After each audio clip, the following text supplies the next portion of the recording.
네, 반갑고요. 어유 14분이나 계시네요. 예. 예, 아주 반갑습니다. 오늘 선생님 그 강의 수강하시는 분들은 반은 상해에 계시는 분들이고요. 한 반수는 예, 놀랍습니다. 예. 반수는 우리나라에 계시는 분인데 대단히 헌법에 대해서 너무 관심이 많고 이래서 앞으로 역할을 크게 할 거라고 그래 생각하고 있어요. 네, 오늘 네, 선생님 네. 강의 들으려고 일찍부터 와서 기다립니다. 강의 시작해 주시죠. 네. 예. 네, 네, 감사합니다. 예.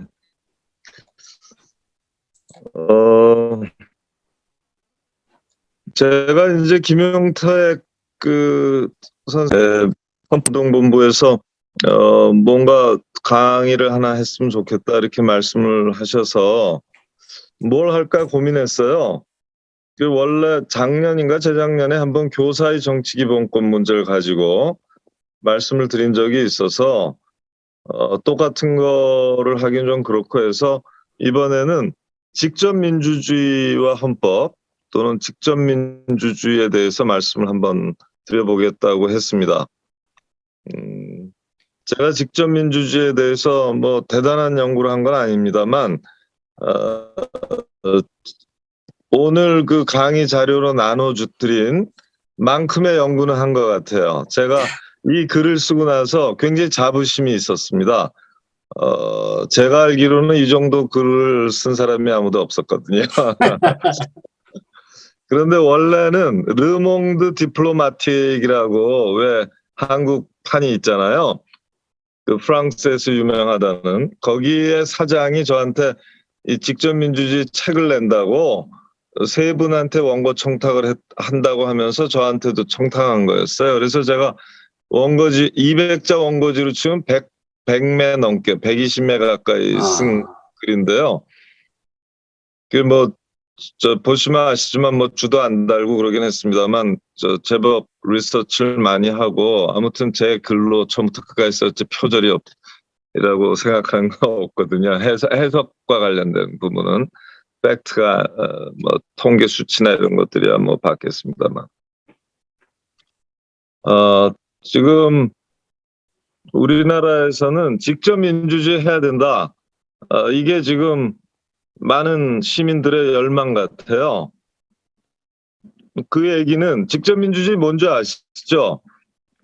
직접 민주주의는 국가를 운영하는데 국가 공동체를 운영하는데 필요한 또는 크고 작은 공동체를 운영하는데 필요한 각종 의사결정을 입법적 의사결정, 규칙을 제정하는 거라든가 또는 법률을 제정한다는가 다 있겠죠. 또 행정, 그러니까 법률이나 규칙을 집행하고 그러는 거겠죠. 거기에 필요한 돈을 모으고 집행 정책을 세우고 이런 거 다 들어가겠죠. 그다음에 사법, 이 법이나 규칙에 어긋나는 사람을 징계하고 벌하고 또 칭찬하고 이런 평가를 하는 일이 있겠죠. 이걸 지금 우리는 전부 다 어떻게 하고 있습니까? 입법은 전부 다 300명의 국회의원 그리고 시도 지역의 경우엔 825명인가 있어요. 17개 시도 의회죠. 광역의회라고 합시다. 825명의 광역의회 의원들에게 전적으로 맡기고 있습니다. 또 뭐가 있죠? 기초의회가 있죠. 시군구 의회가 226개가 있잖아요. 그 시군구의회 또는 기초의회라고 하잖아요. 여기에는 2,936명이 있어요. 그래서 2,936명의 시군구 기초의원, 825명의 시도 광역의원, 300명의 국가 차원의 국회의원에게 모든 입법을 맡기고 있습니다. 우리는 법 한 개 만들어 보는 적이 없습니다. 국민이 아무리 어떤 법이 못마땅해도 그 법을 폐기시킬 힘이 없고요. 어떤 법이 아무리 절실히 요구돼도 그 법을 만들 힘이 없습니다. 오직 법률은 국회, 광역의회, 기초의회의 과반수가 만들 수 있을 뿐이죠. 우리는 대의 입법을 하고 있는 겁니다. 대표자를 통해서 입법하고 있는 거죠. 그 법과 원칙, 규칙을 제정한 다음에 그러니까 공동체가 지켜나가야 될 정의로운 사회생활에 필요한 법과 원칙, 규정을 다 정한 다음에는 그걸 집행해야 되잖아요. 이 집행을 보통 행정이라고 하지 않습니까? 이 행정이라는 거는 법 집행에 필요한 정책 방향도 정하고 정책 수단도 확보해 나가고 그렇게 해서 집행하는 거잖아요. 현실에서 힘을 발휘해야 돼요. 이걸 행정이라고 하는데 이 행정부의 일, 이 행정은 지금 우리가 어떻게 하고 있습니까? 대통령 1인에게 국회가 정한 법의 집행을 맡기고 있습니다. 대통령 1인과 대통령의 임명직 그리고 직업 공무원들, 국가 공무원, 직업 관료제에 전적으로 위임하고 있는 겁니다. 그 다음에 시도 광역의회가 제정한 법과 규칙은 어떻게 됩니까? 그것은 시도지사, 17명의 시도지사와 17명의 교육감에게 전적으로 위임하고 있습니다. 그 집행과 실현을. 그 다음에 226개의 시군, 기초의회가 만든 조례, 법은 226인의 시장, 군수, 구청장에게 그리고 그 시장, 군수, 구청장이 부리는 직업 공무원들에게, 지방 공무원들에게 전적으로 위임하고 있죠. 사법은 어떻습니까? 그 법을 제대로 지켰는지 안 지켰는지가 분쟁의 대상이 됐을 때, 거기에 대해서 다툼이 있을 때 우리는 누구에게 갑니까? 그거는 뭐 226개 시군구가 됐든 17개 시도가 됐든 상관없죠. 모두 대한민국 법원에 가게 되어 있습니다. 대법원, 고등법원, 지방법원으로 3심급화되어 있는 법원에 모든 법률 분쟁을, 법적 분쟁을 가져갑니다. 그 법관들은 우리가 뽑은 사람도 아니에요, 사실은. 사법시험을 붙은 사람들로 법관을 세우고 검사를 세워서 이 사법 과정을, 민사의 경우엔 변호사, 검사가 등장을 안 하죠. 그래서 양 당사자의 변호사, 원고 피고의 당사자가 들어오는 거고, 형사 사건의 경우에는 국가 공동체를 대신한 검사가 앞장서서 공익을 대표하면서 피고인, 피의자 로서 범죄 혐의를 갖고 기소된 피고인을 추궁하면서 재판하는 거 아닙니까? 그럼 법관들이 재판하는 거죠. 그러니까 우리 국가 범주 안에서 일어나는 모든 권력 작용은 그것이 입법이든 행정이든 사법이든 가리지 않고 대표자, 대리인, 위임자를 둬서 하게 하잖아요. 우리는 뭘 합니까? 일반 국민, 주권자는 뭐를 해요? 주권자는 오직 투표. 대통령을 뽑고 17명의 시도지사와 17명의 교육감을 뽑고 226명의 시장, 군수, 구청장을 뽑습니다. 그리고 300명의 국회의원을 뽑고 800 몇십 명의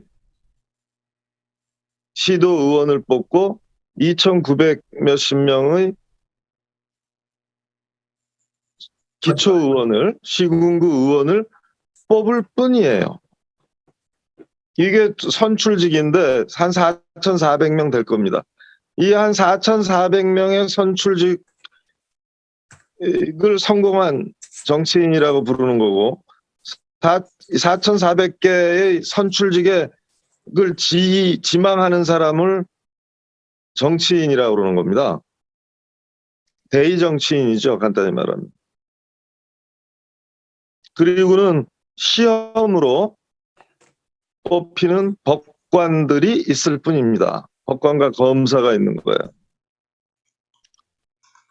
우리는 일반 주권자는 명색이 주권자인데 이 대의 권력을 한 사람도 어떻게 할 수가 없습니다. 우리는 이 사람들에게 임기를 보장해 주고 있고 이 임기 중에는 특별한 일이 없으면 뭐 범죄를 저질러서 형을 선고받아서 자격을 상실하기 전에는 이 사람들을 옷 벗길 수가 없습니다. 우리가 뽑았다 할지라도 이 사람들이 부리고 있는 직업 공무원들 단 한 사람도 우리가 해임하거나 징계하거나 전보하거나 승진시킬 수 없어요. 학교 선생님 한 분도, 학교 경호, 경위 한 분도, 뭐 어떤 동해 주민센터 직원 하나도 누구도 우리는 아무 일도 할 수가 없습니다.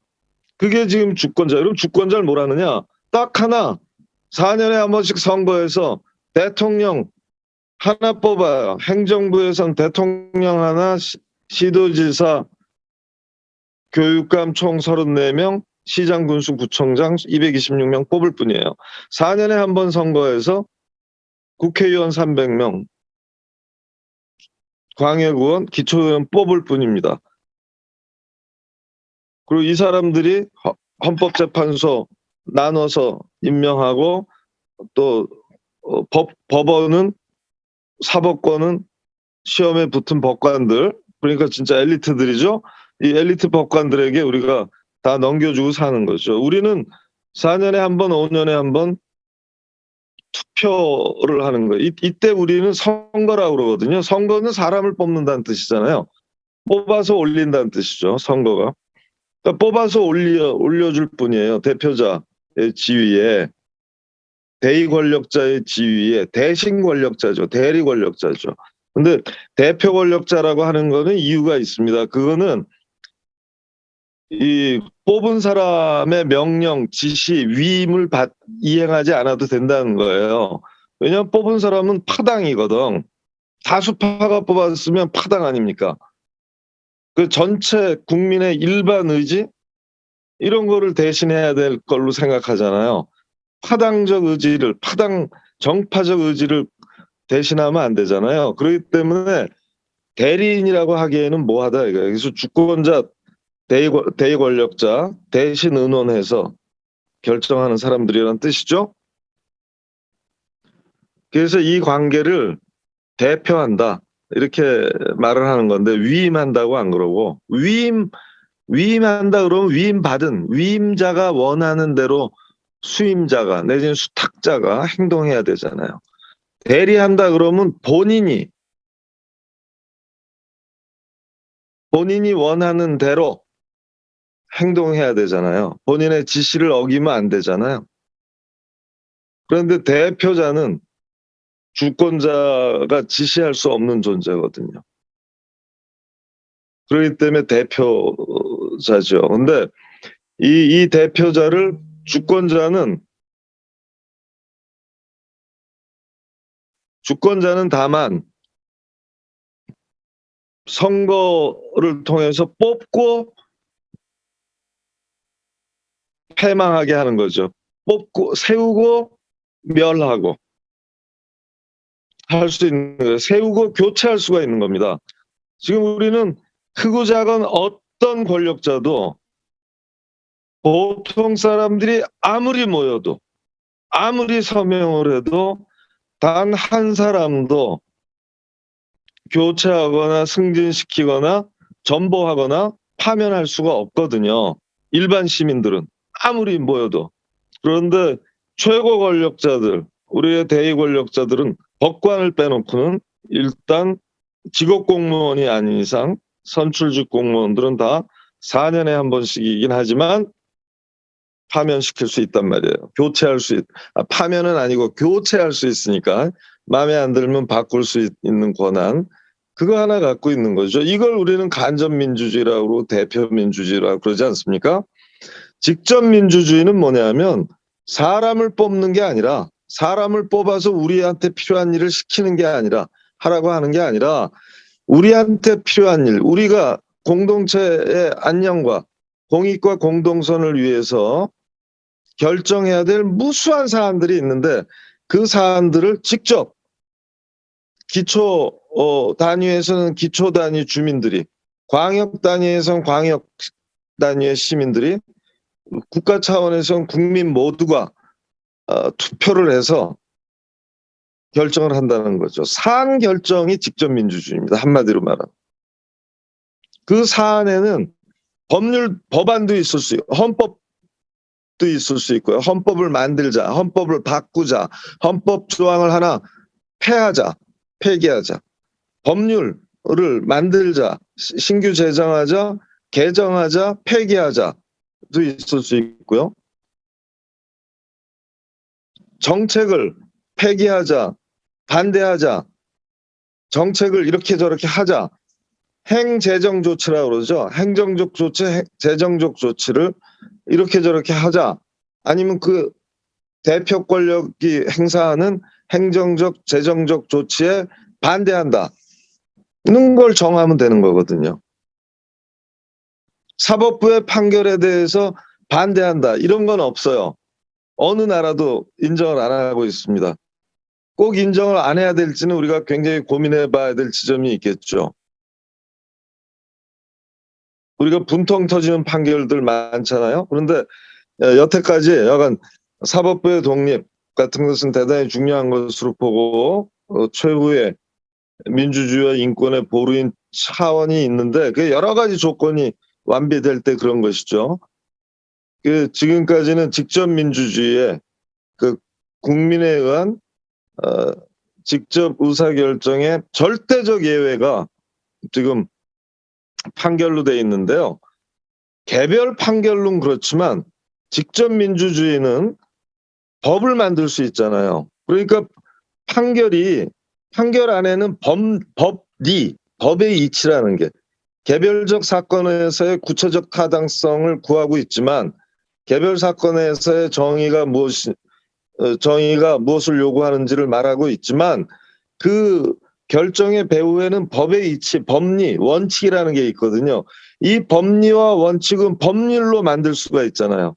그래서 사실은 국회를 통해서 이 판결을 사실상 그 사안에 대해서는 손을 못 대지만 향후 유사한 사안에 대해서는 그렇게 판결하지 못하도록 법률을 바꿔버릴 수 있는 건 가능한 거죠. 법률 발안권을 가지고.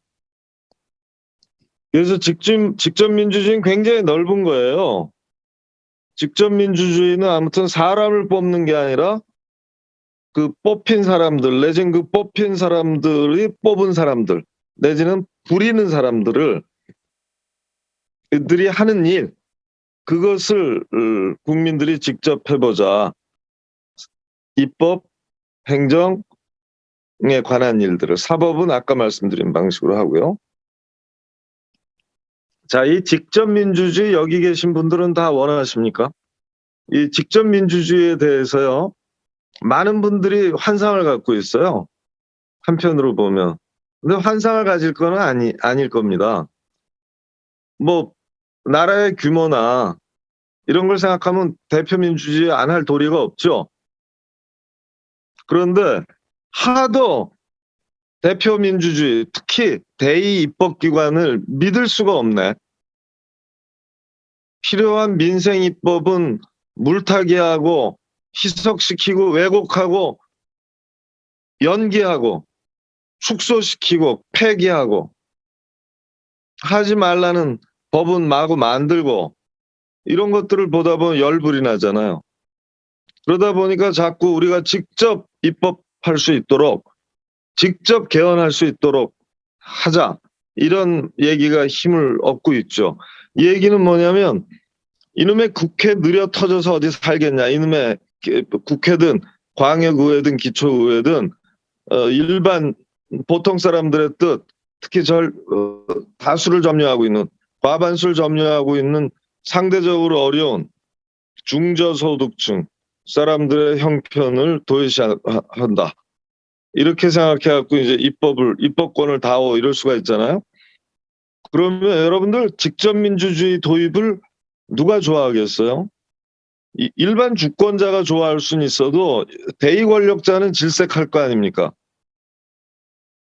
국회가 좋아하겠습니까? 시장, 군수, 구청장, 도지사, 교육감, 대통령이 좋아하겠습니까? 싫죠. 자기 권력을 가져가겠다는데. 그렇기 때문에 이게 참 딜레마인 거예요. 대의 권력자를 통하지 않으면 지금 국회의원 3분의 2 의결이 없으면 개헌도 할 수 없잖아요. 그런데 국민이 개헌 발의권을 가지려면 개헌이 필요해요.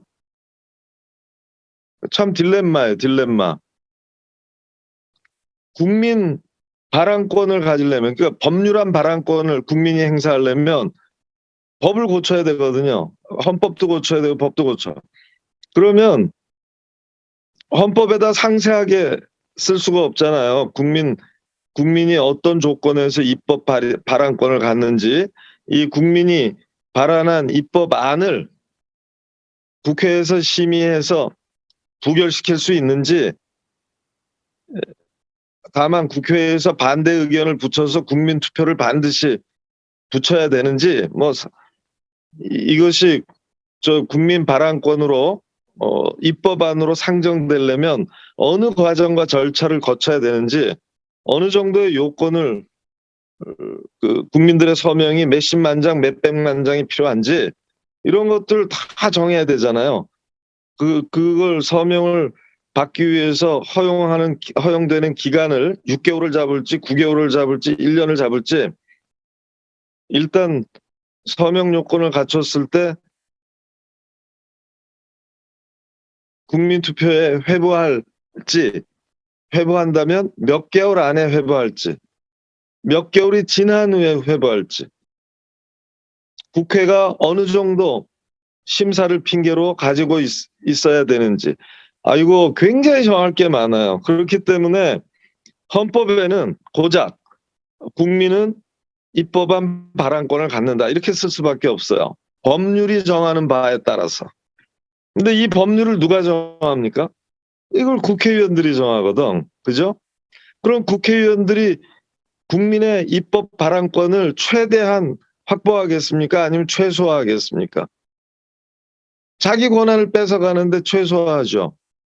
지금 국회하고 주권자하고 경쟁하는 건데, 입법 경쟁 시대가 열리는 건데. 그러니까 절차와 요건을 까다롭게 하려고 하겠죠. 당연한 거예요. 그죠? 여러분이 국회의원이라도 그렇게 하는 겁니다. 여러분이 지금은 막 직접 민주주의를 무지하게 옹호하고 그래도 여러분이 국회의원 되면 그렇게 할 가능성이 높아져요. 정당의 입장에 생각해 보세요.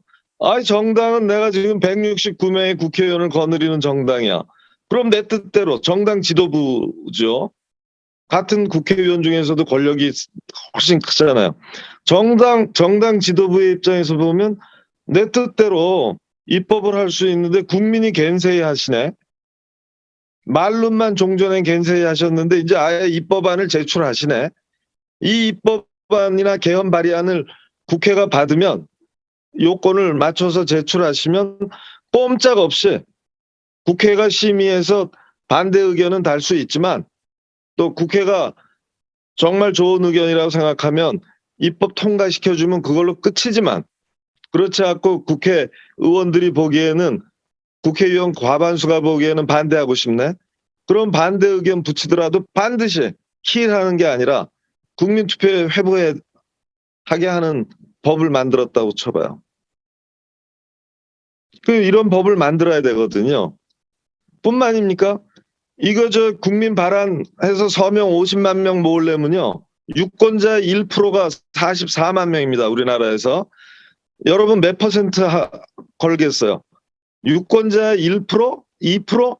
2%면 188만 명이에요.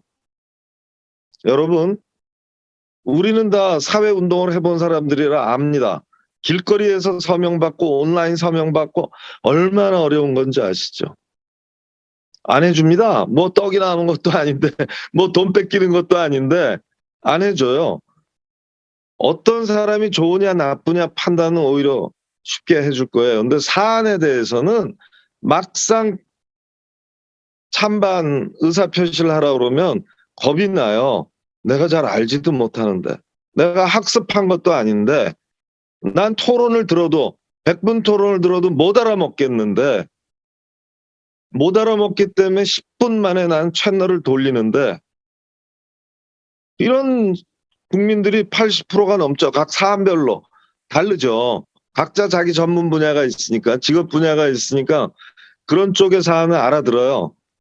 한 10%도 안 돼요. 나머지 사람들은 관심 없거든요. 그럼 몇 프로를 해야 돼? 5%가 필요하다고 하면 하나도 국민 입법이 안 이루어질 거 아니에요. 0.5%가 필요하다고 하면 너무 국민 입법안이 많이 제출되려나? 한 2% 정도 타협 볼 겁니다. 1%, 2%? 2%만 돼도 88만 명한테 서명을 받아야 되는데 여러분 가능하시겠습니까? 1년 동안 서명 기간을 허용한다고 할 때 가능할까? 이거는 주소도 다 적고 다 해야 되잖아요. 이거는 그냥 공식 권한을 주권자로서의 법적 권한을 행사하는 거니까 서명으로서 적당히 거짓말하면 안 되거든 이런 건 그죠? 그리고 이거는 다 검증한단 말이에요. 과연 동일인가? 한 사람이 2번, 3번 하진 않았나? 이런 거 다 검증해야 되잖아요, 당연히. 그죠? 그리고 이거 하면 돈이 무지 들어. 이거 우리가 저 구글 양식, 그러니까 네이버 양식이든 다음 양식이든 구글 양식이든 만들어서 막 산지사방에, 천지사방에 뿌려야 되잖아요. 그거 돈 들어요. 몇 사람이 달려들어야 됩니다. 몇십 명, 몇 백 명, 몇 천 명이 달려들어야 돼요. 몇 개월 동안 어떻게 달려듭니까? 돈이 없으면. 그 돈은 어디서 구해요? 그러니까 국민투표에 회부될 만큼, 그러니까 요건을 갖춘 거, 갖춰서 의회 심사를 하고 국민투표에 반드시 회부될 때가 되면 그 정도로 요건을 갖췄으면, 모든 절차를 거쳐서 요건을 갖췄으면 사실은 정당에 선거할 때 후보한테 또 정당에 세금으로 보조금 주잖아요. 정당에 경상 보조금 주고 선거 자금 공용하잖아요. 마찬가지로 이 입법 안 만드는데 서명한 1인당 얼마씩 줘야 될 거예요. 우리가 진짜 30만 명 서명을 받았다. 만약 30만 명 이상 요건이라고 그럴 때 31만 명 받았다. 그럼 1인당 100원이면 얼마야? 3,100만 원. 1,000원이면 3억 1,000만 원. 10,000원이면 31억 원. 줘야 되겠죠. 그죠? 얼마예요? 1,000원 줄까요? 10,000원 줄까요? 5,000원 줄까요? 2,000원 줄까요? 아니, 그러니까 이게 다 결정할 대상이라니까? 국회가 어떻게 하겠냐고. 이게 간단치 않은 거예요. 그래서. 그러니까 우리가 직접 민주주의를 원한다고 그럴 때, 직접 결정하기를 원한다고 할 때 무엇을 직접 결정하느냐? 우린 발언권, 이니시에이티브. 국회의원이 이니시에이티브를 갖지 않고 일반 주권자 시민이 이니시에이티브, 기선이라는 뜻이죠. 주도권을 행사한단 말이에요. 그래서 서명운동을 벌려요. 이것을 이니시에이티브라고 그러거든요. 이 이니시에이티브를 꼭 법률안이나 헌법안만 하라는 법은 없죠. 그런데 여러 가지 이유 때문에 현실 세계에서는 헌법안과 법률안에 대해서 발안권을 행사합니다. 그래서 국민 발안권, 이니시에이티브라고 할 때 대부분은 헌법 개헌 발의안 그리고 법안 발의안을 얘기하는 것으로 발의권, 발안권을 얘기하는 것으로 보시면 될 것 같아요. 왜 그러냐면 어떤 집행부가 하기 싫은데 강제로 하라 그러면 그건 좀 이상하잖아요. 안 하잖아요. 질질 끌고 101가지 이유를 들어서. 그렇기 때문에 행정적, 재정적 조치 같은 걸 강제하기 굉장히 어려워요. 그래서 적극적인 조치를 하기는 못해요. 다만 행정적, 재정적 조치를 수반한 4대강 댐을 하겠다. 하상을 뭐 3m 준설을 하겠다. 댐을 연결해서 운하를 만들겠다. 이런 거 천문학적인 돈이 들어가잖아요. 이거에 대해서는 우리가 정권이 그렇게 하면 대의 권력자들이 그렇게 결정을 해서 밀어붙이려고 그럴 때 우리가 이걸 비토하겠다. 국민 비토권. 우리가 비토 그러면 언제나 뭘 생각합니까? 대통령 거부의 법률안 거부권을 생각하시잖아요. 그죠? 거부권이라고 그러죠. 의회가 만든 법안을 대통령이 거부할 수 있게 해놨잖아요. 이거는 의회가 만든 법을 대통령이 밀어붙이는 정책을 국민이 거부하는 거예요. 국민이 노하는 겁니다. 그러니까 거부권은 여러 가지 형식이 있겠죠, 사실은. 그래서 적극적인 제안보다는 대의 권력자, 정권이 제안하는 거에 대해서 노 땡큐, 안 돼 하는 걸 거부권이라고 그러잖아요. 그래서 국민의 입법 거부권, 법률, 신규 법률 거부권, 국민의 신규 대형 사업 거부권, 국책 사업 거부권, 이런 거를 가질 수 있죠. 물론 이 거부권도 어떻게 행사됩니까? 일정 수의 국민 서명을 요구받겠죠. 그죠? 국민 거부권을 행사하려면 일정한 기간 안에 모아야 되겠죠.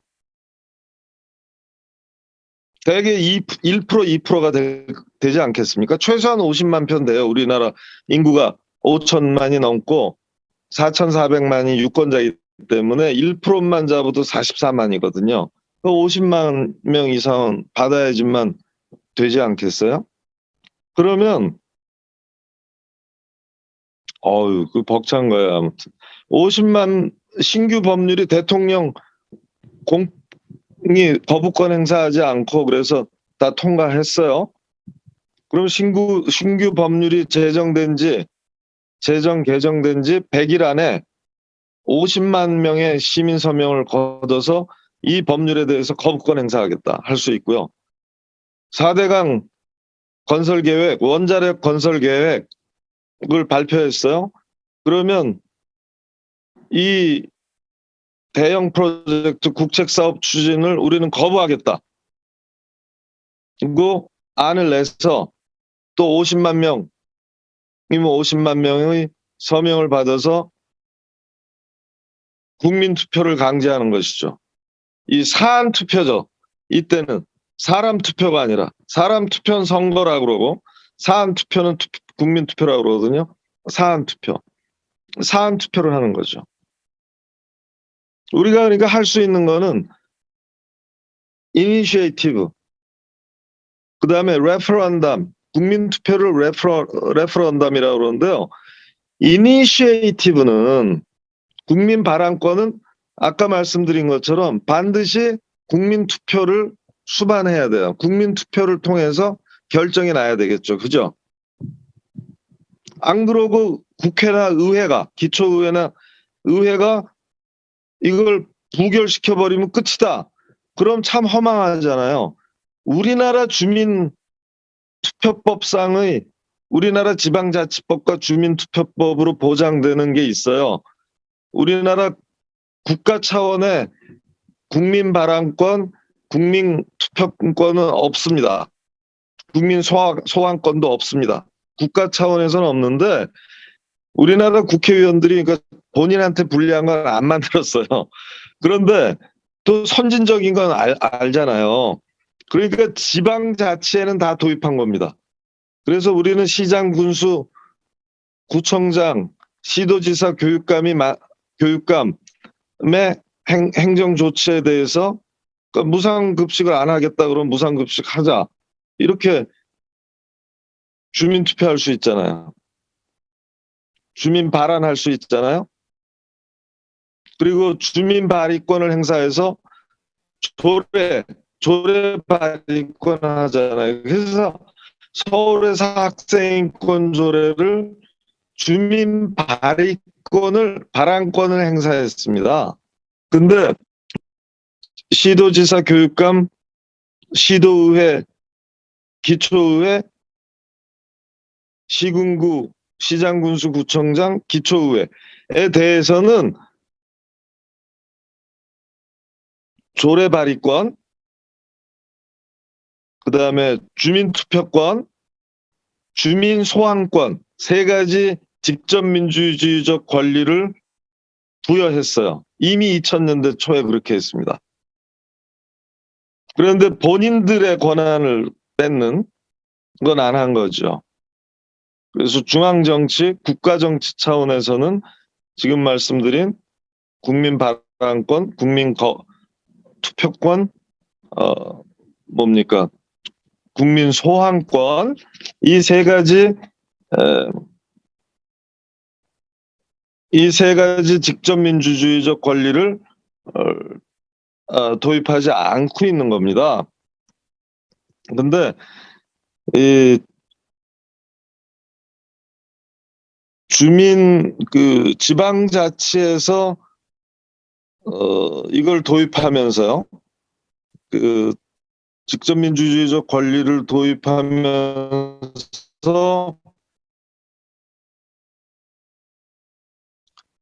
우리는 어떻게 했냐면 조례를 발의할 수 있어요. 3%의 서명을 얻으면 되나 그래요. 3%니까 많죠. 그럼 서울 시민이 1000만이고 유권자가 800만쯤 돼요. 그러면 3%면 얼마예요? 24만 명이지. 이거 24만 1%였나 보다. 1%. 제적 유권자의 1%. 그래서 8만 7천 명이었거든요. 2010년 현재. 매년 발표합니다. 매년 그 1%가 몇 명인지를 발표해요. 그래야 주민 발의권 요건을 확정 지을 수 있잖아요. 그래서 매년 발표하게 되어 있거든요. 2011년 6월에 무상급식 투표가 있었잖아요. 그때 8만 7천 명인가 그랬어요. 그러니까 1%였던 것 같습니다. 지금도. 그러니까 주민투표 1%. 근데 이제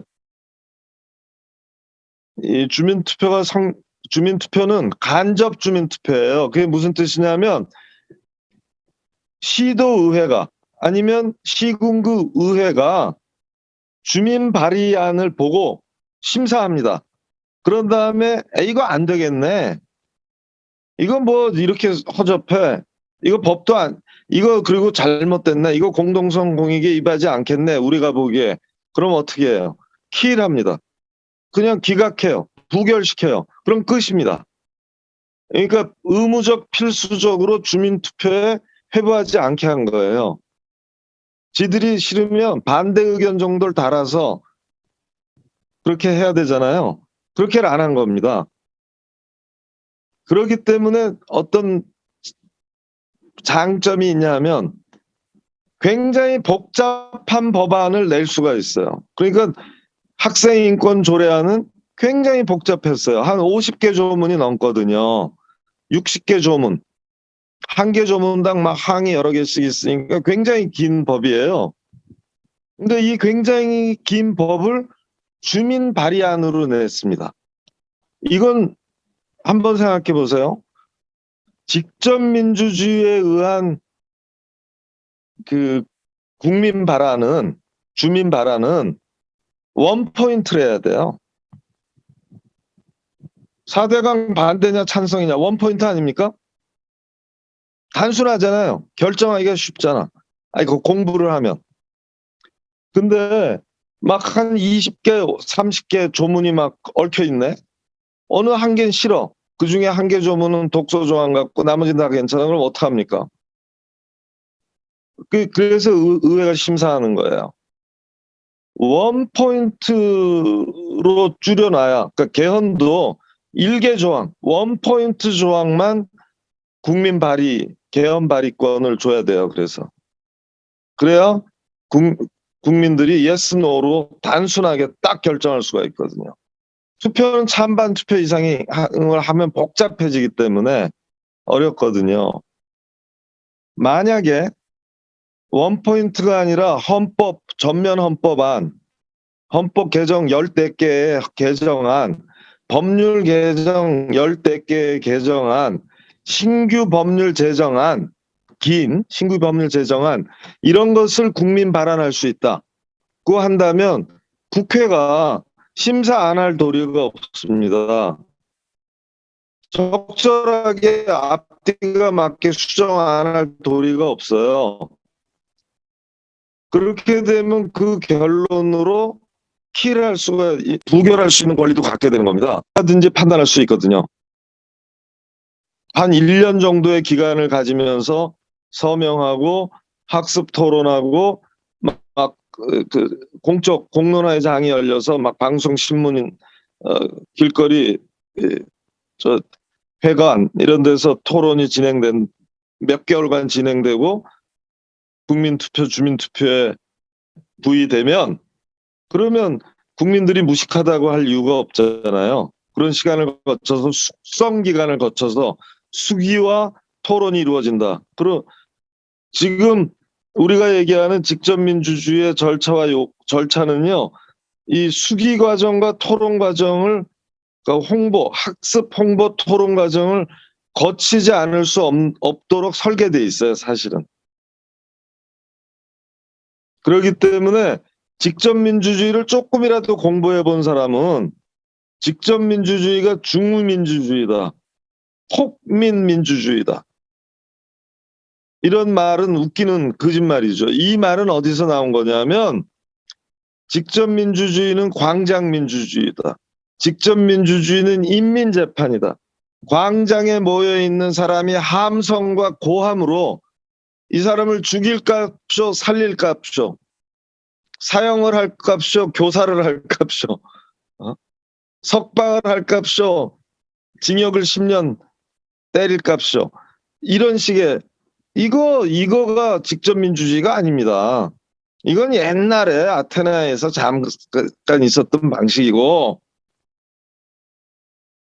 전혀 현대의 직접민주주의는 아까 제가 말씀드린 복잡다단한 절차를 거쳐서 1년에서 1년 반 정도가 소요됩니다. 이 절차를 다 거치는데, 왜냐하면 한 6개월 정도는 서명 받는 기간을 줘야 되고 한 1개월 정도는 이걸 어떤 방식으로 서명받을 것이며 어떤 주문으로 yes, no를 물을 건지 이런 걸 다 당국하고 책임 있는 당국, 우리는 선관위가 되겠죠. 이런 당국하고 협상해야 되거든요. 발의 시민 대표들이. 이게 한 달쯤 걸리고 서명 받는데 최소한 6개월 걸리고 서명 받아서 다 요건 검증을 하잖아요. 이 서명이 진짜인가, 중복은 없나, 그렇게 해서 서명 요건을 갖췄다는 걸, 유효 요건을 갖췄다는 걸 확인하면 그때부터 또 3개월쯤 있다가 3개월 정도 의회 심사 기간을 두고 그로부터 또 3개월 안에 국민투표를 의무적으로 붙인단 말이에요. 이러면 벌써 1년 반이거든. 그죠? 그리고 이런 과정을 거칠 때마다 언론과 일반 지식인 사회, 또 학계, 또 실무계의 관심이 고조될 거 아닙니까? 그렇기 때문에 현대 직접민주주의적 과정은요, 굉장한 토론과 수기, 학습과 토론, 수기가 보장될 수 있는, 제공될 수 있는 그런 시간과 과정을 거치지 직결 처분적 성격이 전혀 없습니다. 그래서 직접민주주의 이퀄 광장민주주의 이퀄 인민재판식의 직결 처분으로 생각해갖고 이게 중우민주주의다, 중우정치다, 이게 포퓰리즘, 아주 악질 포퓰리즘이다, 이게 폭민정치다, 폭도정치다, 몹 클래스다, 군중, 폭도의 지배다, 이런 거 다 개소리입니다. 헛소리입니다. 여기 넘어가시면 안 되는 거예요.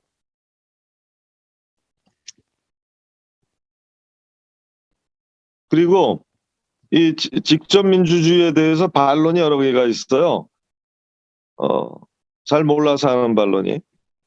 그 직접 민주주의, 지금 나라가 이렇게 크고 세상이 이렇게 복잡한데 무슨 직접 민주주의냐 그러잖아요. 90% 맞는 얘기입니다. 근데 여전히 10% 틀린 건 대의민주주의가 작동을 안 해요. 이명박 같은 사람이 4대강 밀어붙이고요. 국회는 무슨 뭐 이상한 법들 밀어붙이거든요. 또 이상한 법을 밀어붙이는 것보다는 사실은 기득권의 카르텔이 작동하면서 반드시 다뤄야 할 입법 사항들을 토론을 안 합니다. 국회에서. 예를 들면 재벌통제법 같은 거 생각해 보세요. 국회의원 특권 축소법을 생각해 보세요.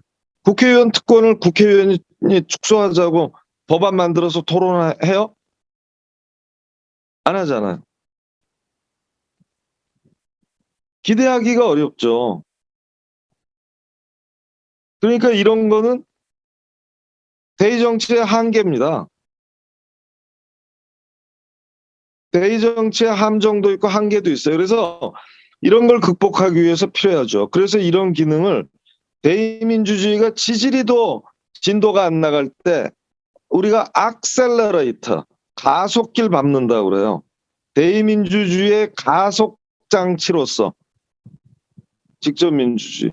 왜냐하면 직접민주주의가 도입되면요. 각급 의회, 각급 법원만, 각급 의회라고 그러죠. 기초의회, 광역의회, 국회가 주민 발안, 국민 발안 이런 걸 의식해서 함부로 못해요. 국민 투표, 국민 거부권 행사, 국민 거부 투표권이죠. 국민 거부권 행사, 또 주민 거부권 행사를 의식해서 함부로 입법 못할 거 아닙니까? 함부로 입법 지체 못할 거 아니야. 입법 회피를 못해요. 그죠? 건전한 경쟁 시대가 오거든. 이게 가속장치예요. 가속기 기능입니다. 그런가 하면 아주 나쁜 법이 만들어졌어. 그러면 스톱, 개석거라, 비토, 난 반댈세. 이렇게 해서 신규 조례안이 됐든 신규 조례가 됐든 신규 법률이 됐든 대통령이 공포하고 시도지사가 공포하고 뭐 시장 군수 구청장이 공포해서 적법하게 성립한 법률과 조례를 100일 안에 서명 조직해서 효력을 정지시킨 다음에 투표해갖고 비토할 수 있잖아요. 국민 거부권, 주민 거부권으로 노땡큐 할 수 있지 않습니까? 이거는 뭐라 그래요? 이거는 대의민주주의의 산물에 대해서 비토하는 거예요. 그러니까 대의민주주의의 브레이크를 거는 겁니다. 대의민주주의가 한 짓에 대해서 브레이크를 거는 거죠. 그래서 아까 국민 발의권 이니시에이티브가 일종의 가속장치, 악셀러레이터라면 이것은 제동장치, 브레이크라고 할 수 있죠. 국민 소환은 뭡니까? 우리 지금 임기를 보장하고 있잖아요. 이 임기 보장을 안 하고 사유가 있을 때 파면하겠다는 거예요. 국회의원들이 제일 싫어하는 거지, 이거는. 미국의 51개 중에서 23개 주인가 19개 주구나. 19개 주에 국민 소환권이 아니야. 19개 주도 더 된다. 소환권은. 돼 있는데 여기 제가 쓴 글에 다 있어요. 제가 지금 쓴 지 오래돼서 그 기억이 가물가물합니다만. 미국의 특징은 뭐냐? 미국 각 주의 특징은 국민 소환을 하는데 국회의원, 시도의원, 기초의원을 소환하는데 아무 이유가 필요 없어요. 저 의원 막말하는 거 못돼 처먹었고 저 의원 저렇게 표결하는 거 우리 주민을 배반하고 국민을 배반하는 것 같아. 그러면 그렇게 느끼는 사람들이 일정한 요건을 갖춰서 유권자, 지난번 선거에서 뽑아준 유권자의 뭐 20%, 15% 이렇게 이건 좀 높이 잡을 수밖에 없어요. 재신임을 묻는 거니까. 미국 그 주들의 입법 특징은 뭐냐면 여기 사유를 묻지 않고 정당한 사유가 없더라도 아무 사유나 그냥 저 소환권 행사할 수 있게 해요. 그러면 그 소환 서명 이제 국민 소환하자, 주민 소환하자 서명 받아서 일정 기간이 지나면 그 소환 투표를 합니다. 다시 그렇게 해서 과반수가 소환이 마땅하다 하면 그 사람 그날로 파면 되는 거예요. 그럼 재선거를 한 거죠. 다른 후보. 그 사람은 다시 출마 못 하죠. 그러니까 국민 소환권 되게 파워풀한 건데 국회의원들은 아주 질색이겠죠. 근데 재밌잖아요. 국회의원들이 자기들에 대한 소환권을 인정 안 했지만 시도지사, 시도교육감, 시장, 군수, 구청장에 대한 그리고 시도의원, 시군구 의원에 대한 주민 소환권은 다 인정했거든. 근데 우리나라 주민 소환권은 다 까보질 못했어요. 한 10대 번 행사됐거든요. 지방자치에서 주민 소환권이 시장, 군수, 지방의원을 상대로 10대 차례 조직이 됐는데 33%룰이 있어요. 이 투표권자가 아니라 재적 유권자의 3분의 1이 투표하지 않았으면 개표를 안 해. 그러니까 무효가 되는 거죠, 결국은. 그러니까 현상이 유지되는 거죠. 현상 유지가 되는 겁니다. 그 무상급식도 33%가 안 되고 31%인가 그랬거든요. 30%쯤이었어요. 투표율이. 그렇기 때문에 까보질 않았습니다. 그래서 오세훈이 눈물을 머금고 시장직을 버렸죠. 그만두지 않을 수가 없었습니다. 자기 본인이 약속했으니까. 시장직을 걸었으니까. 그러니까 우리나라 주민투표는요, 전부 다 불참 투표가 돼요. 바빠 죽겠는데 사람들이 노는 날도 아닌데 3분의 1이 나와서 투표하기가 쉽지 않거든요. 그죠? 잘 알지도 못하는데. 그렇기 때문에 언제나 불참 투표가 돼요. 이거는 직접민주주의를 도입했지만 잘못 도입한 겁니다. 직접민주주의 활성화 못해요. 이렇게 해갖고 자 보세요. 직접 발언권이 없는 거잖아요. 간접 발언권은 의회가 반드시 심사해서 부결시킬 수 있는 걸 간접 발언권. 직접 발언권을 해서 의회가 심사해서 반대 의견을 붙여도 반대 의견을 첨부해서 찬반 투표, 국민 투표, 주민 투표에 붙이는 게 중요하단 말이에요. 그 입법을 안 했어요. 그리고는 33% 3분의 1이 돼야 개표를 한다는 요건을 붙여갖고 다 개표를 못 하고, 그러니까 한 번도 소환이 성공하지 못한 그런 불발의 역사, 불발탄의 입법을 하는 겁니다. 형식적 입법을 한 거죠. 그런데 이 법을 바꾸지를 못하고 있는 거예요. 그러니까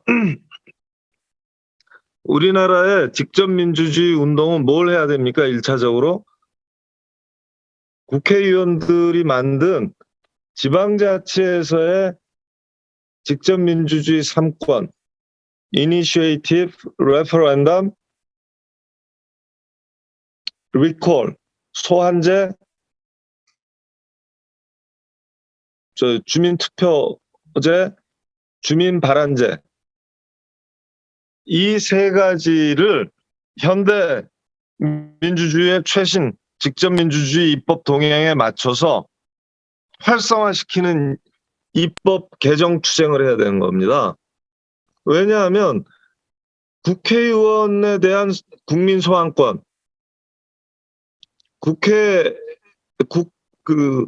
개헌 발의권, 국회의원이 독점하고 있는 개헌 발의권에 대한 국민 개헌 발의권, 국회의원이 독점하고 있는 입법권에 대한 국민 입법 발안권, 이런 거를 만들려면 국민 소환권, 국회의원에 대한 국민 소환권, 행정부에 대한 국민 소환권 이런 것들을 만들려면요. 이거는 아이고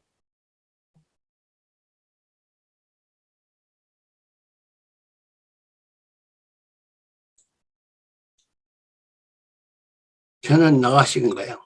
아니에요. 들어왔습니다. 예, 들어왔죠? 들립니까? 예, 예, 됐습니다. 네. 그거는 개헌 사항이라서 개헌 투쟁을 해야 되는 거예요. 이거 훨씬 어렵고 국면이 잘 안 열리잖아요.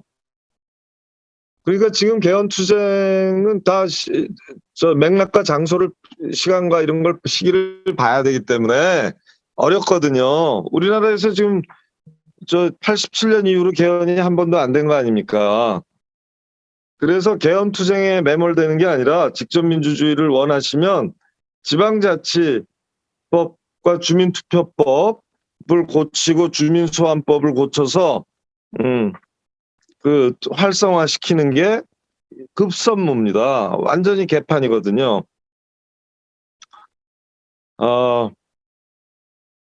제가 무슨 얘기를 제가 지금 막 그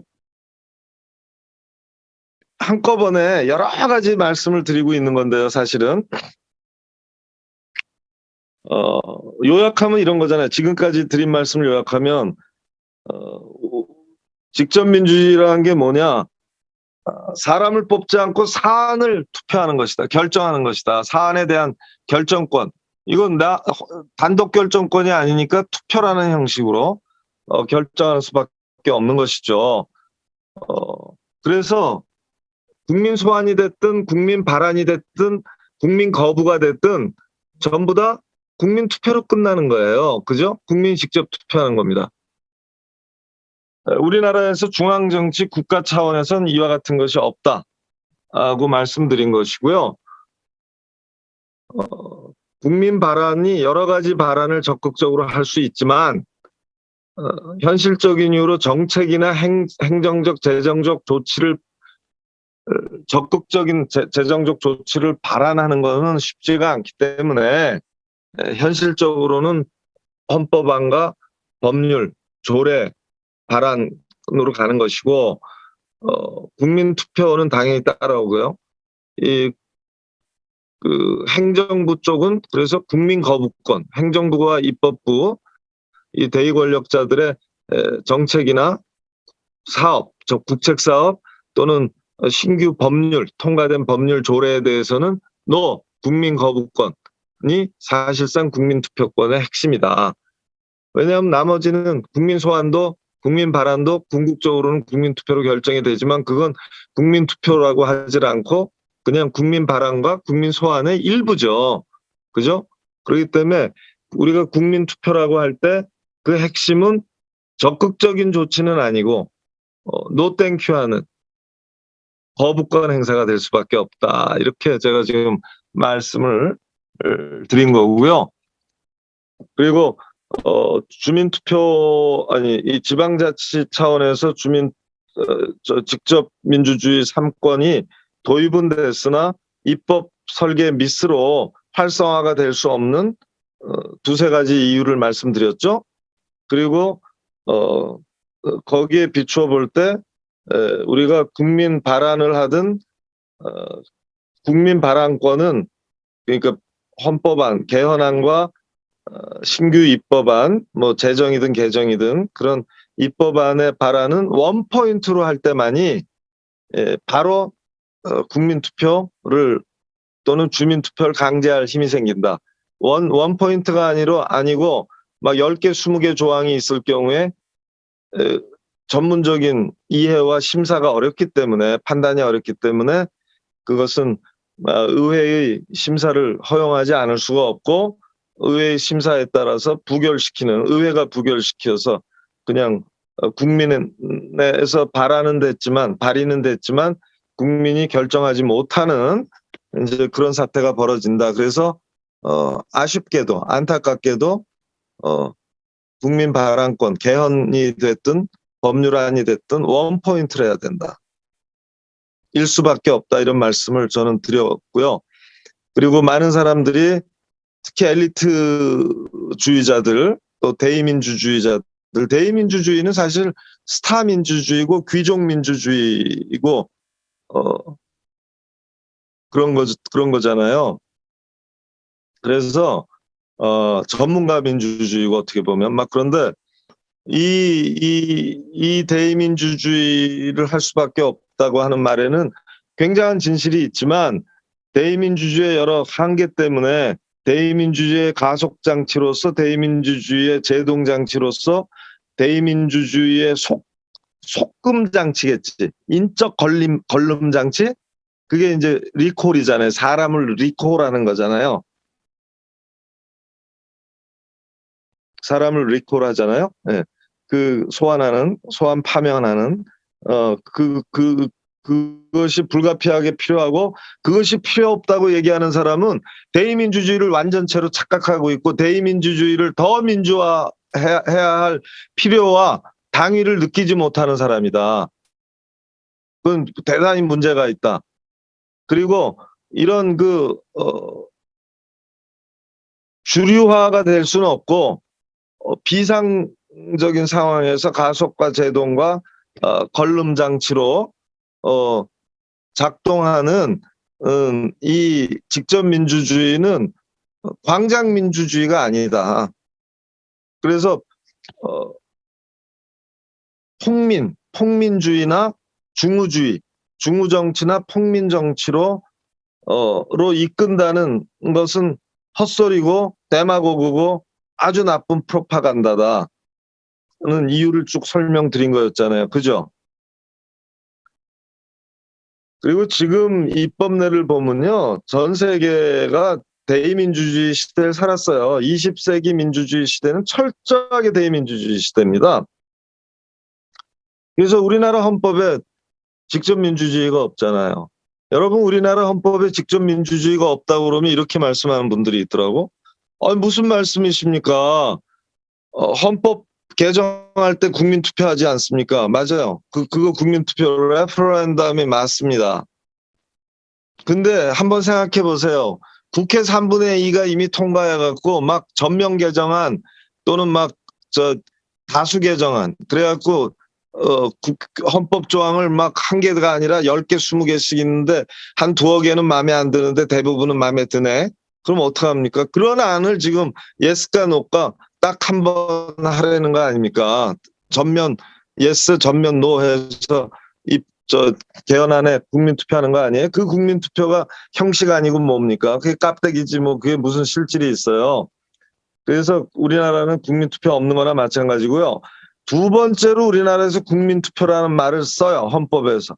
근데 이거는 우리가 얘기하는 주권자 국민이 주도한 기선을 잡고 주도한 국민투표가 아니에요. 누가 주도한 겁니까? 누가 기선을 잡고 누가 제안하는 겁니까? 대통령입니다.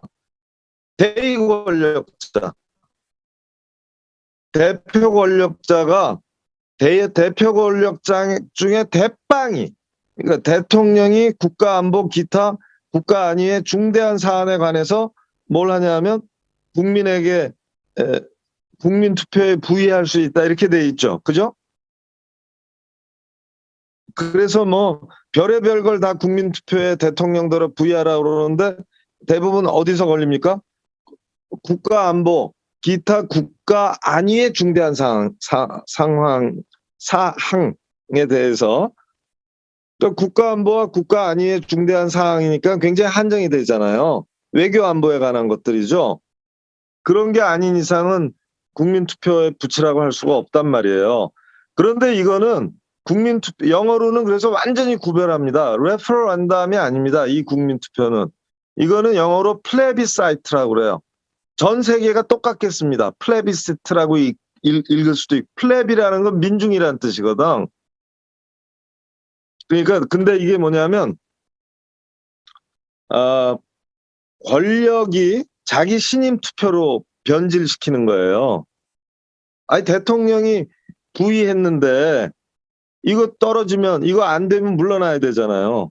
그 옛날에 알제리 독립을 지금 할 거냐 말 거냐 시켜줄 거냐 말 거냐를 놓고 드골이 국민투표했잖아요.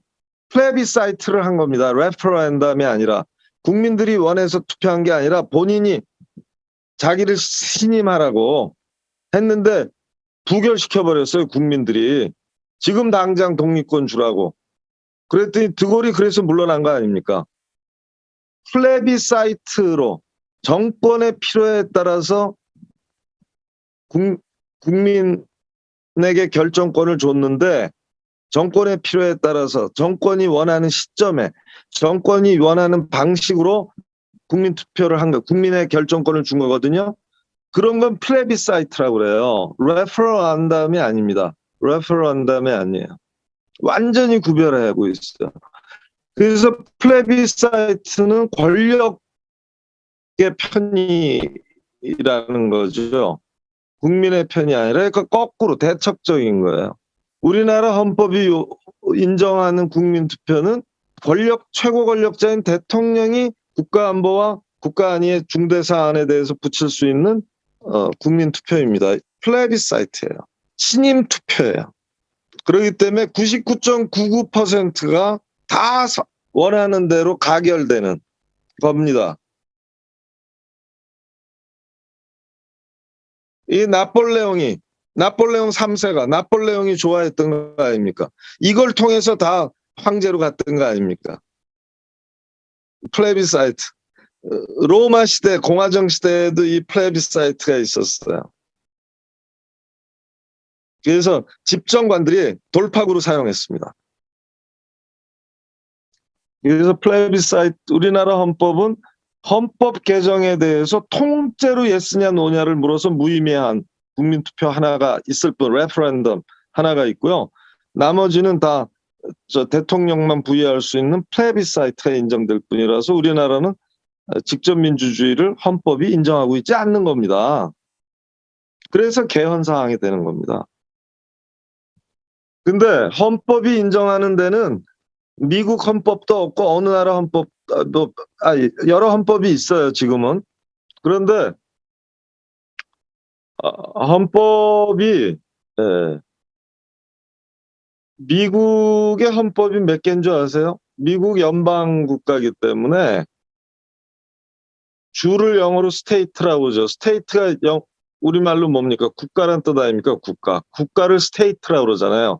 민족 국가는 네이션이라고 그러고 민족은 네이션이고 네이션 스테이트는 민족 국가죠. 그 국가는 스테이트인데 영어로 메릴랜드 주, 캘리포니아 주, 그럼 스테이트 오브 캘리포니아 이러잖아요. 이거 국가거든요, 그게. 51개 국가로 이루어진 연방이죠. 그러면 국가, 캘리포니아에도 뉴욕에도 펜실베니아에도 뭐 다 3심 지방법원, 고등법원, 대법원이 있고 지방자치가 있고요. 양원제 의회가 있고요. 주지사, 이름만 주지사지 대통령이지 뭐. 하고 다 직업공무원들이 있고 임명직 수백 개, 수천 개의 위원회가 있고 다 그렇지 않습니까? 거기에서 그 주헌법에 보면 미국의 주헌법은 다 직접민주주의에 친한 주헌법이 많아요. 근데 국민 발언권을 인정하고 있는 게 아마 27개쯤 될 겁니다. 그리고 국민 소환권은 19개쯤 되고 레퍼런덤을 인정하는 게 23개쯤 되든가 제 기억이 맞는지 모르지만 여간 이 정도예요. 크게 틀리지 않는 기억일 거고요. 이거 1990년대, 1890년대서부터 1910년대가 미국에서 진보주의 시대라고 하거든요. 이때 스위스를 본 거예요, 이 사람들이. 그리고 이때 미국의 대의민주주의는 게리맨더링이라는 말이 있듯이 막 선거구 획정을 지멋대로 하고 그리고 우리나라 재벌이 있듯이 그때 미국의 원조 재벌들이 있었잖아요. 누구예요? 록펠러, 모간, 카네기, 포드, 뭐 줄줄이 지금 우리가 아는 사람들 다 우리가 정주영, 이병철 뭐 어쩌고 하듯이 그 원조 재벌들이 그때 있어요. 이 사람들은 그 당시 100불을 연초를 100불짜리로 말아갖고 피고 그랬던 사람들이에요. 어마막지합니다. 이 사람들이 막 의회를 쥐락펴락하고 심지어 마피아하고 조폭 마피아 그때 막 금주 시대가 또 그 직전이에요. 그래서 하도 저 마피아들이 양조 산업들 잡고 말이지. 아무튼 그런 시대라 갖고 대의민주주의에 대해서 아주 뒤었어요. 우리처럼 생양아치 우리는 훨씬 낮은 겁니다. 막 30%씩 계속 바꾸면서. 근데 우리 한 30년 전처럼 생양아치들이 국회의원하고 저 주의원하고 카운티 군의원 한다. 시티 카운슬러하고 이렇게 생각이 들어갖고 저 정당 이거 아주 혐오, 의회 혐오, 정치 혐오가 극에 달해갖고 이제 스위스 뭐 이런 데 가서 직접 민주주의가 좋은 것 같다 해갖고 도입하고 그랬어요. 그게 미국의 서부 국가들이 주로 했습니다. 미국 동부는 별로 없고 서부 국가들이 처음에 시작했어요. 한 7, 8개, 캘리포니아, 뭐, 워싱턴주, 뭐, 다코다, 뭐 해서 하거든요. 그런 다음에 이것이 중부, 동부의 비교적 진보적인 주들에게 먹혀나가요. 근데 그 간접민주주의가 아직 완전히 뿌리 내린 게 아니거든. 1890년대, 1900년대는요. 그땐 이제 성인 남자들은 다 투표권이 있지만 아직 여성 투표권도 없고 뭐 미국은 노예 투표권도 남북 전쟁으로 줬다 뺏은 상황이고 사실상 이런 상황이니까 여간 상황이 그래요. 그런 상황이라 직접 민주주의도 조금밖에 도입을 못하는 거예요. 되게 조심스럽게 하고 왜냐면 아직 대의민주주의도 완성됐지 않은데 직접 민주주의로 흔들 수 없다는 거 아닙니까? 그래서 굉장히 소극적인 입법례밖에 없습니다. 지금 전 세계 직접 민주주의 입법례는 굉장히 소극적이에요. 그래서 이 소극주의적 입법례가 아니고 비교적 적극주의적 입법례를 왜냐하면 보세요. 스위스 같은 나라가 제일 직접 민주주의 모범 국가인데 이 나라들이 1860년대 칸톤 차원, 우리로 치면 도 차원, 지방자치 차원에서 한 200~300년 전부터 했고요. 그렇단 말이에요. 그러면 그런 그때 민도하고 지금 우리나라 민도하고는 잽이 안 닿는 거 아닙니까? 지금 우리나라 민도가 훨씬 높죠. 이사장님 지금 마무리 좀 해주시면 네, 좋겠어요. 이제 그만두겠습니다. 예. 다. 예, 그래서 정리하시고. 5분 예. 안에 마칠게요. 5분 안에 마칠게요. 예. 그래서 5분 안에 맞춰드릴게요. 그래서 저는 여간 우리 한국이 촛불혁명 이후에 새로운 민주주의와 인권의 모범국가로 선도국가로 전 세계 특히 4강의 존경을 받는 것이 우리가 평화통일로 가는 지름길이다 이런 생각이 있어요. 그래서 누구도 넘보지 못한 미국마저도 존경할 수 있는 또 중국 말할 것도 없고 일본도 존경하고 미국도 존경하고 러시아와 중국도 존경하는 민주주의와 인권의 선진국으로 발돋움할 자격과 조건을 갖췄다고 보는데 이런 상황에서 우리는 직접 민주주의 입법에 더 모범적이고 더 적극적이라도 괜찮겠다. 아무리 그래도 99.9%는 간접 민주주의로 대의민주주의로 결정될 수밖에 없습니다. 99.99%는. 제가 글에 많이 써놨는데요. 미국에서 법률안 거부권이 1년에 캘리포니아 주 하나만 하더라도 100건 이상이 되는데 100년 역사 동안에 100년 동안에 미국 캘리포니아 주에서 국민 거부권 행사한 거는 20건인가 밖에 안 돼요. 그러니까 어떤 권한도 남용되지 않습니다. 남용되기엔 너무 어려워요. 그 서명 요건을 갖추고 하기가 다. 그래서 오남용이 아니라 너무 지금 억제돼 있다. 첫째, 현실은. 너무 소극적인 입법밖에 없다. 절대로 포퓰리즘이나 우민 정치로 흐를 염려가 없다. 다만 비상한 상황에서 적극적인 시민들에게 약간의 힘이 돼줄 수 있다. 환상은 금물이다. 저는 직접 민주주의에 대해 환상 갖는 사람 보면 똑같이 직접 민주주의에 대해서 아주 나쁜 거라고 얘기하는 사람만큼이나 쪼다 같다는 생각이 들어요.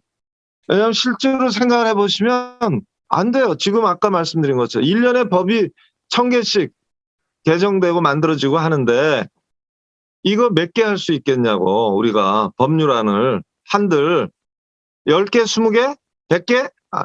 아이고 뭐 캘리포니아주 같으면은 매년 한 10-100개씩 주민 발안으로 그 캘리포니아 국민 발안으로 법률안 개헌안이 나옵니다. 그래서 매 2년마다 투표합니다. 한 7, 8개씩 맨날 투표해요. 그거 찬반 투표. 원포인트 가지고. 그 정도라고 보시면 돼요. 스위스도 다르지 않습니다. 그 직접민주주의가 가장 성한 스위스도. 그러니까 대표 민주주의에 의한 입법, 사법은 건드리지도 못한다고 말씀드렸고, 그 입법과 행정이 99.99%예요. 다만 직접민주주의가 있음으로써 아까 대의민주주의가 약간 더 각성되고 약간 더 긴장하고 약간 더 자제하고 약간 더 적극적으로 뛸 수 있는 동기부여가 조금 되더라. 이 정도지 이걸 너무 크게 기대하는 것도 환상이고 이걸 너무 또 대단한 것처럼 부풀려서 또 잘못 이해해갖고 광장 정치로 인민재판으로 딱 개념화해서 비난하는 것도 전혀 사실에 부합하지 않고 옳지 않은 태도다. 이것이 저의 결론이고요. 한국이 직접민주주의에서 가장 모범적인 입법례를 만들기를 희망하고 거기에 필요한 연구를 앞으로도 해나가겠다 이런 말씀드리겠습니다. 끝내겠습니다. 고맙습니다. 네, 수고하셨습니다. 감사합니다. 아, 오늘 이사장님 강의 들으면서 허리띠끈 풀어놓고 밤새도록 들으면 좋겠다 그런 생각이 들고요. 여러 가지 많이 느끼셨을 텐데 이사장님 강의 들으면서 이런 생각이 들더라고요. 루소가 이야기했나요? 간접민주주의는 투표할 때만 주인이고 투표가 끝나면 다시 노예 상태로 돌아간다. 뭐 그런 이야기를 했는데 예. 우리가 지금까지 헌법 강의 들으면서 참 많은 재미있게 또 여러 가지 좀 신선한 이야기들을 많이 들어서 긍지를 느끼는 내가 대한민국의 주인이고 나를 위해서 국가가 있구나 뭐 이런 그 긍지를 가졌었는데 이사장님 강의 들으니까 내가 대한민국의 주권자가 맞나? 이런 회의감도 아마 들었을 것 같아요. 그래서 질문을 할 사람이 많을 것 같은데 시간을 오늘 아까워서 너무 9시에 끝나는데 한 20분 정도 지났습니다. 몇 분만 질문을 받겠습니다. 저는 10시에 끝나는 건 줄 알았어요. 2시간을 주시는 줄 알았습니다. 8시부터. 그래서 제가 1시간 20분쯤 해야지 원래 그랬어요. 예. 강의 질문 많이 하실 게 있는데 누구든지 질문하십시오. 오늘 저는 지금 우리나라의 이 직접 민주주의 관련된 이런 시민 단체가 있잖아요. 제가 그쪽의 내용에 대해서는 잘 몰라요. 근데 주변에는 하는 사람이 있어요. 근데 이제 제 생각에는 이 직접 민주주의에 대해서 실상을 좀 제가 들은 것 같아요. 어떻게 가능하지 않은지. 그래서 좀 시원한 면도 있어요. 그 광장의 민주주의의 허상에 대해서 이렇게 깨트려 주신 이런 시원한 면도 있고요. 그렇다면 이게 어떻게 가능한지는 어떻게 99.99%가 이렇게 안 되는 것이라면 실제로 어떻게 가능할까? 이걸 실현하려고 되게 애를 쓰시는데 이렇게 많이 있는데 이게 어떻게 가능할까? 에 대한 이런 접근이 얘기가 안 돼 주셔서 그게 궁금합니다. 아니 어떻게 가능할까는 지금 지방자치 차원에서는 이미 국민소환권도 주민소환권도 주민발안권도 주민투표권도 들어와 있다. 그런데 입법의 오류로 말미암아 네. 이게 이 주민 발안에 대해서는 간접 발안제, 그러니까 의회 심사 부결을 가능케 하는 그런 게 들어와서 별 효과가 없고, 네. 국민 소환제나 국민 투표제는 33.3% 전체 유권자의 33.3%가 투표를 해야만 네. 찬반 여부를 확인할 수 있는 네. 장애물을 설치해 놨기 때문에 네. 여태까지 까본 적이 없다. 네. 이런 말씀을 드렸잖아요. 네. 네. 그래서 이 법률들을 바꿔야 돼. 이 법률을 법적 조항을 바꿔야 된다. 네. 국회의원들이 꼭 안 바꿀 이유가 없어요. 이거는 왜냐하면 자기들 이해관계를 다치게 하는 게 아니니까. 그죠? 아니 뭐 시장 군수 구청장이 조금 더 쉽게 소환되거나 또 기초의회 광역의회가 만든 법이 조금 더 쉽게 비토당하거나 또 기초의회 광역의회에서 조례를 좀 더 주민 발안을 통해서 좀 더 쉽게 만들어 나가는 게 뭐 그렇게 대수겠어요? 그러니까 저는 이 부분에 대해서는 여간 운동을 여기 이 주민투표법, 주민발안법, 주민소환법 이런 거 바꾸는 운동을부터 시작을 해야 된다. 이런 말씀을 드렸던 겁니다. 예, 감사합니다. 예, 또 다른 분. 이빈파 선생님, 아까부터 할 이야기가 많은 모양인데, 채팅방에도 글도 남기시고 했는데, 저녁 식사를 안 하신 모양인데, 좀 이야기 하시죠. 그, 엄쏘고 풀고, 예, 엄쏘고, 예. 따로 말씀드릴 건 없고요. 오늘 강의 잘 들었습니다, 선생님. 기억을 더듬어서 어쨌든 주민발의 조례운동이 우리나라 직접 민주주의가 정착되게 됐던 그 실질 사례인 거고, 성과 사례인 거고, 이제 그 일을 주도하면서 서울 경우는 21만 명 서명 제출해서 조례가 만들어졌고, 각 지역마다 이 주민, 유권자 대비 프로테이지를 기억해 보니까 저는 그때 당시에는 20%였었거든요. 그러고 나서 법이 한번 바뀌었던 것 같아요. 그래서 10%로 줄었던 것 같은 느낌인데 정확한 기억이 안 나서 뭐라 주절주절 채팅방에 넣었었거든요. 그 외에는 뭐 오늘 말씀하신 거야 당연히 우리가 지켜내야 될 문제들인 거고, 여태 이제 좀 아쉬운 거는 주민 소환을 지역마다 몇 군데가 해보긴 했으나 한 번도 성공한 사례가 없어서 그런 문제들을 좀 더 집중해서 같이 싸울 수 있게 더 힘을 모아 봐야 되지 않을까 뭐 이런 생각을 하고 있습니다. 이상입니다. 예. 모든 권한은 오용 남용될 여지가 있고요. 가능성은 늘 있고 뭐 주민소환권이나 주민투표권이라고 안 그러란 보장은 없어요. 솔직히 사실을 보면요, 이게 미국 캘리포니아주 같은데 미국에가 이제 얘가 제일 많으니까 미국과 스위스가 제일 발달해 있거든요. 직접 민주주의가. 나머지 나라들은 입법은 돼 있는데 아까 우리나라처럼 간접 발안권이라든가 아니면 개표 요건을 투표율 50%로 잡은 이탈리아 같은 나라, 그러니까 한 번도 안 되지. 또 뭐 투표율 25%로 잡은 대만 같은 나라, 여기도 되기가 굉장히 어려워요. 한 너댓 건 하고서는 못 하고 있고요. 그래서 사실은 사례가 별로 없어요. 근데 제가 지금 무슨 말씀을 드리려다 까먹었다. 다음에 생각나면 다시 말씀드리겠습니다. 이건 네. 제가 잠시 놓쳤네요. 미안해요. 알겠습니다. 오늘 강의하신 내용은 이제 강의안을 제가 헌법 강의방에 올려놨기 때문에 그걸 한번 읽어보시면 더 정리가 잘 될 것 같습니다. 예, 한두 분만 더 받을게요. 질문하실 분. 네, 이사장님. 예. 우리 이사장님 말고. 예. 네.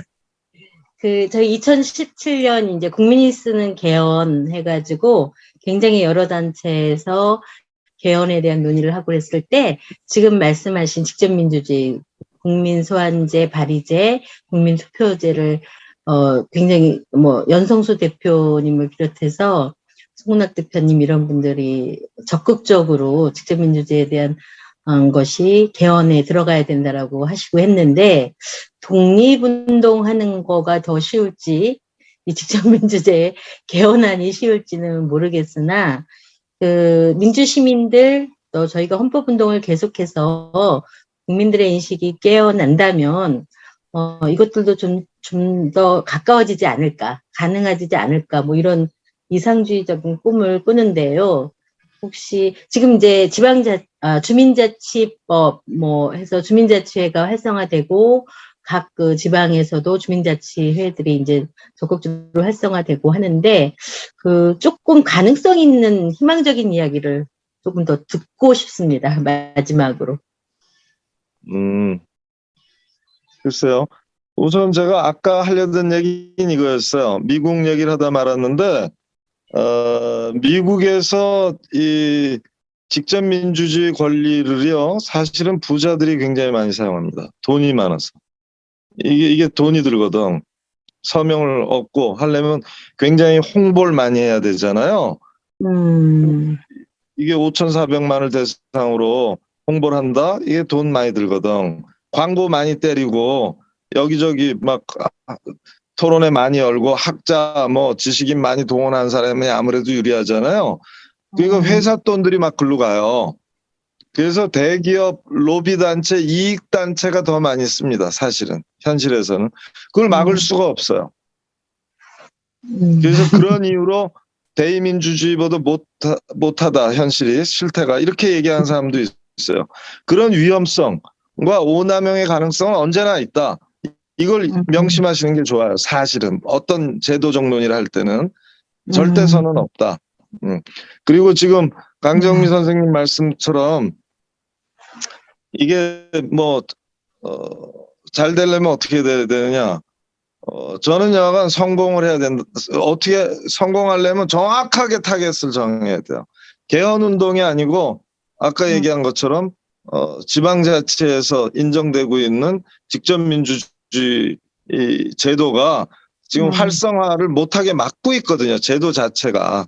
그러니까 이 제도를 바꿔서 활성화 사례를 만들어내고 좋은 조례를 만들어내고 좋은 나쁜 정책은 거부를 하고 썩은 기초광역의원은 파면을 시키는 이런 쾌거를 만들어내야 되거든요. 그래서 저는 운동 방향을 잘 정해야 된다고 보고 2018년 3월 26일 날 문재인 대통령이 헌법안을 내놨어요. 그 개정안을. 그게 킬됐잖아요. 그 안에 보면 개헌 발의권은 인정을 안 해주고 있어요. 다만 법안 발의권은 인정하고 있습니다.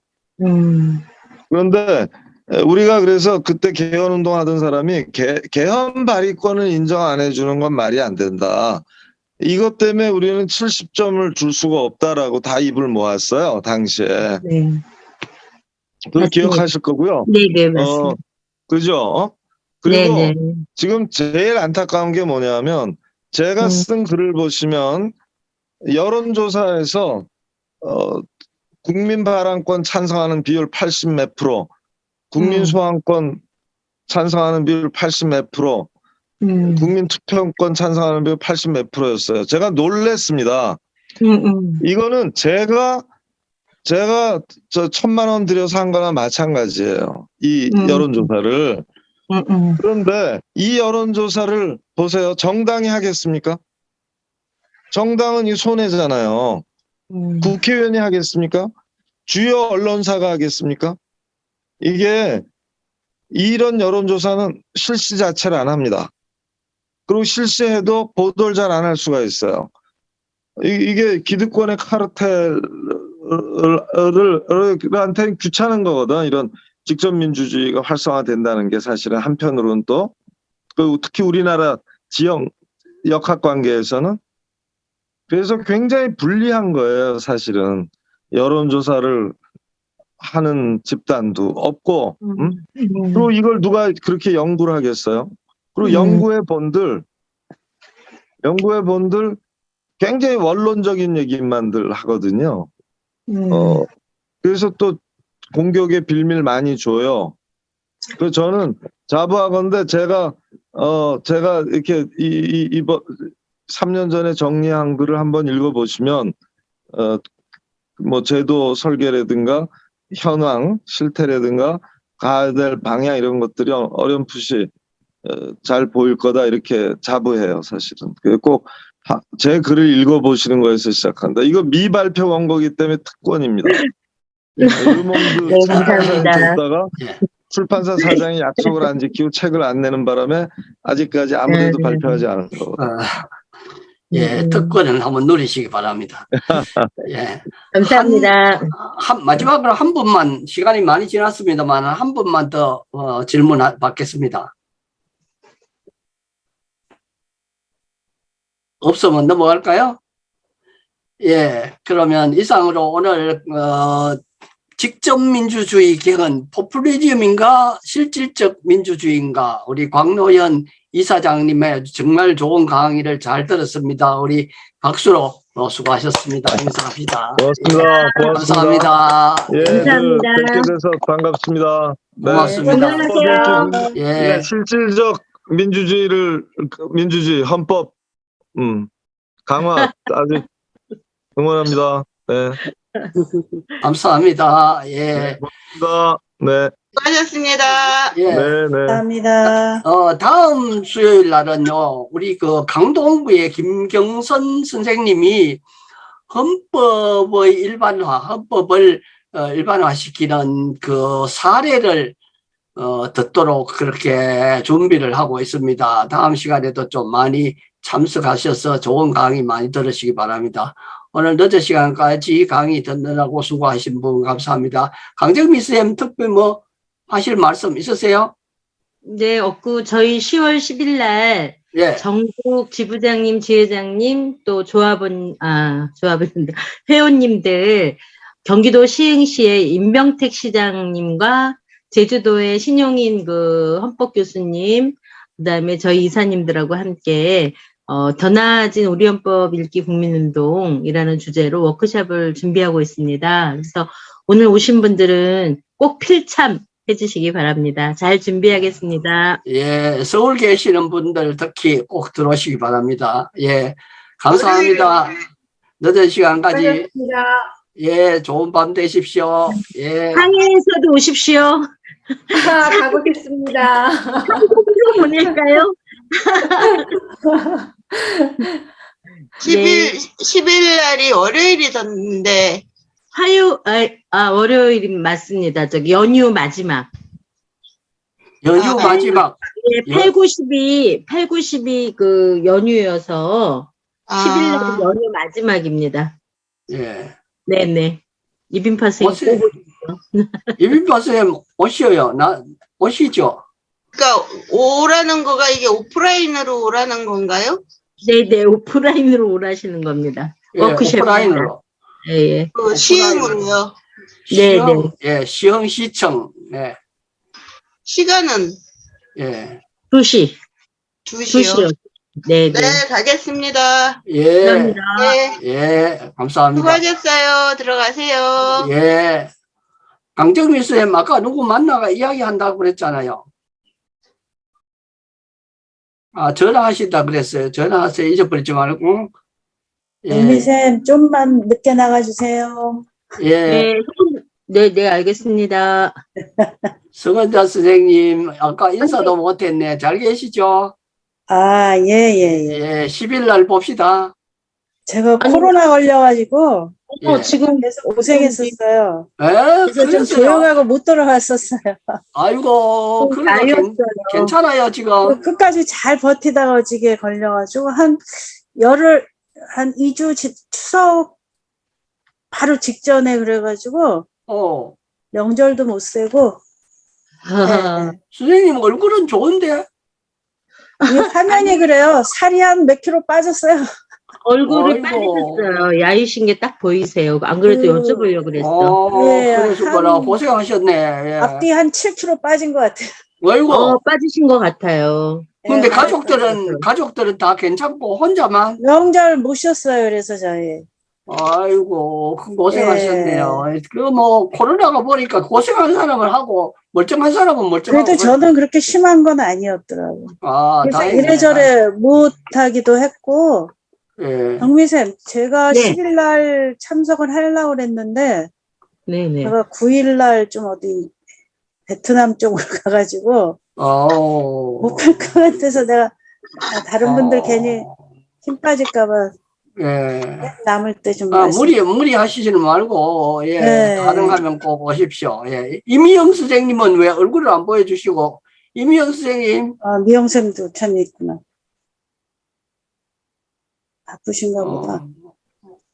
안 보여주시네. 예. 음. 들어가세요. 빨리 건강 회복하시고요. 예. 네네. 잘 전 다녀오세요. 많이 좋아졌습니다, 저는. 예. 예. 근데 다행히- 이사장님이 좋아 보이시네. 예. 예. 너무 많이 놀아가지고. 예. 예, 그럼, 예. 편히 예, 편히 10일 날 쉬십시오. 저는 좀 그렇고요. 어떤 예. 결정할 것이 있으면 강정미 선생님이 좀 해주시면 좋겠습니다. 제 예. 대신에. 예. 네, 들어가십시오. 고맙습니다. 예. 알겠습니다. 예. 네.